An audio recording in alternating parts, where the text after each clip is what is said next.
அனைவருக்கும் வணக்கம். இறையகத்திற்கு வந்துள்ள அனைத்து நல்லுள்ளங்களுக்கும் நன்றி.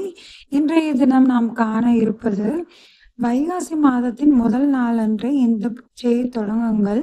நாளை இந்த பூஜையை நீங்கள் தொடங்கி 1 மாதம் முடிவதற்குள் உங்களின் ஏற்றத்திற்கு, உங்களின் முன்னேற்றத்தை யாராலும் தடுக்க முடியாது.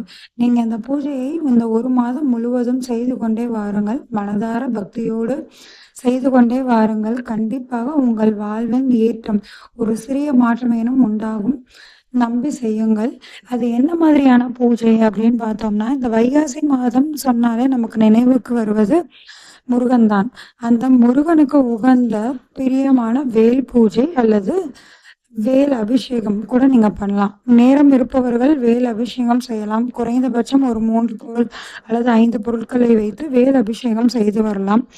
அப்படி முடியாது அப்படிங்கிறவங்க வேல் பூஜை செய்து வரலாம். வேல் பூஜைனா என்னன்னா, பூக்களை, அதாவது முருகனுக்கு உகந்த பூக்களாக ஒரு அரளி, செவ்வரளியோ அல்லது மல்லிகை பூக்களை எடுத்துக்கொள்ளலாம்.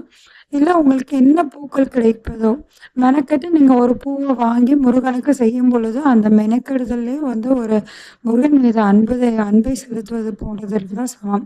இது நம்மக்கிட்ட காசே இல்லாதப்போ மல்லிகைப்பூ 1 முழம் 100 விற்கும் பொழுது அப்போ வாங்கி நான் செய்யுங்கன்னு சொல்லலை. உங்களால் இயன்ற அளவுக்கு உங்களால் முடியும்னா நீங்கள் எந்த பூக்களை வேண்டுமானாலும் வாங்கி கொள்ளலாம். ஆனால் முருகனுக்கு உகந்த பூக்களாக பார்த்து கொள்ளுங்கள். அந்த பூக்களை வாங்கி வேல் மீது பூஜை செய்யலாம். இந்த வேல் மாறல் பாடல்களை ஒவ்வொரு பாடலாக திருத்தணியில் உதித்தருளும்ங்கிறது 2 வரி வரும். அந்த 2 வரிக்கு ஒரு பூக்களை போடலாம். இல்லை ஒரு வரிக்கும் ஒரு பூக்களை போட்டு பூஜை செய்து கொண்டே வரலாம். இந்த பூஜையை தொடங்குவதற்கு முன் முருகன் சிலையும், முருகன் உங்ககிட்ட வேல் இருந்தால் வேல் எடுத்துக்கோங்க. ஆனால் கண்டிப்பாக அல்லது முருகன் சிலை அல்லது முருகன் படம் இருக்கும் இல்லையா, அதில் வந்து வேல் இருக்கும். அந்த வேலுக்கு ஒரு சந்தனம் குங்குமம் வைத்து நீங்கள் அதை தனியாக வேலாக பாவித்து கூட நீங்கள் இந்த வேல் பூஜையை தொடங்கலாம். வேல் வைத்திருப்பவர்கள் வேலை நீங்கள் சுத்தம் செய்து மஞ்சள் குங்குமம் இட்டு நீங்கள் பூஜை பண்ணிக்கிட்டே வரலாம். இந்த வேலை வந்து ஒரு பச்சரிசியில் பரப்பி அதில் நிற்க வச்சு தனியாக பூஜை அறையிலேருந்து தனியாக எடுத்தும் செய்யலாம். இல்லை பூஜை அறைக்குள்ளேயே முருகனுக்கு ஒரு நெய் விளக்கை ஏற்றி வைத்துவிட்டு இந்த பூஜையை தொடங்கலாம். பூஜைக்கு நீங்கள் உங்களால் இயன்ற அளவுக்கு ஒரு கற்கண்டு வச்சா கூட போதும், ஒரு சக்கரை பொங்கல் வச்சாலும் சந்தோஷம்தான். ஏதாவது உங்களுக்கு பிடித்தமான நெய்வேத்தியம் 30 நாளும் முருகனுக்கு பிடித்தமானதாக பார்த்து வைத்துக் கொள்ளுங்கள். இதை செய்ய செய்ய உங்களுக்கு மாற்றம் கண்டிப்பாக நிகழும். அதாவது எனக்கு இது கூட அது கூட அப்படின்னு லிஸ்ட்டு போட்டு வச்சுட்டு நீங்கள் வேல் பூஜை, அதாவது வேல் மாறல் பாடிக்கிட்டே இந்த வேல் பூஜையும் செய்யக்கூடாது. அதாவது நீ எனக்கு நல்லதை செய்வாய், அந்த நல்லது, அதாவது எனக்கு உனக்கு கிடைக்கணும்னு நீ நினச்சா அது கிடைக்கும். அதை முருகன் வந்து தீர்மானிப்பார். உங்களுக்கு எது நல்லதோ அதை முருகன் உங்களுக்கு கண்டிப்பாக எப்படியேனும் கிடைக்க செய்வார். கடைசி நொடியில் கூட அது கிடைக்கும். இதே வந்து உங்களுக்கு வேணான்னு தீர்மானித்து விட்டார் என்றால் அது வந்து நடக்கிறதுக்கு முன்னாடியே தடுத்து நிறுத்தி விடுவார். அதுதான். அதுக்காண்டி நம்ம சோர்வடையக்கூடாது. ஐயோ நமக்கு கிடைக்கலையே அப்படின்னு. அது கிடைக்கலைன்னா ஏதேனும் அது நடக்கக்கூடாதுன்னு இருக்கும். அதனால நடக்கலை உங்களுக்கு. ஸோ நீங்கள் நல்லது நடக்கும் என்று நம்பி வேல் பூஜை செய்ய செய்ய நீங்கள் முருகனை பார்க்க பார்க்க முருகன் உங்களை கண்டிப்பாக பார்ப்பார்.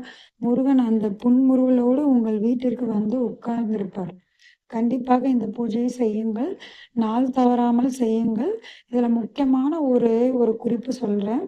நீங்கள் எப்போ பூஜையை தொடங்குறீங்களோ, சில பேர் வந்து அதிகாலை நான் பிரம்ம முகூர்த்தத்தில் பண்ணிடுவேன், ஓகே. 6 மணிக்கு மேலே பண்ணுறேன், ஓகே. எனக்கு பசங்களெல்லாம் அனுப்பிட்டு 10 மணிக்கு மேலே 11 மணிக்கு மேலே தான் நேரம் இருக்குது, அப்போ பண்ணலாமா? பண்ணலாம்.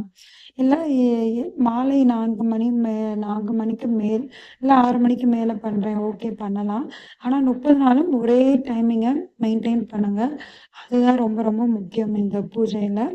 நீங்கள் முதல் நாள் 6 மணி, மாலை 6 மணிக்கு செய்கிறீர்கள் என்றால் மறுநாளும் அதே 6 மணி, 30 நாளும் அதே 6 மணிக்கு நீங்கள் பூஜையை தவறாமல் செய்யுங்கள். நன்றி, வணக்கம். இந்த பூஜையை செய்த பின் உங்களுக்குள்ளும் ஒரு மாற்றம் நிகழும். உங்களை சுற்றி ஒரு மாற்றம் நிகழும். உங்கள் வாழ்க்கையிலும் ஒரு மாற்றம் நிகழும். நான் ஏற்கனவே வந்து வேல்மாறல் எப்படி படிக்கணும், வேல் பூஜை எப்படி செய்யணும் அப்படிங்கிறத வீடியோ ஏற்கனவே போட்டிருக்கேன். அத டிஸ்கிரிப்ஷன்ல தரேன். வேணுங்கிறவங்க அத பார்த்து செக் பண்ணிக்கோங்க. நன்றி, வணக்கம். இது போன்ற பதிவுகளை பெறுவதற்கு இன்றைய இலவசத்திற்கு உங்களை பதிவு செய்து கொள்ளுங்கள்.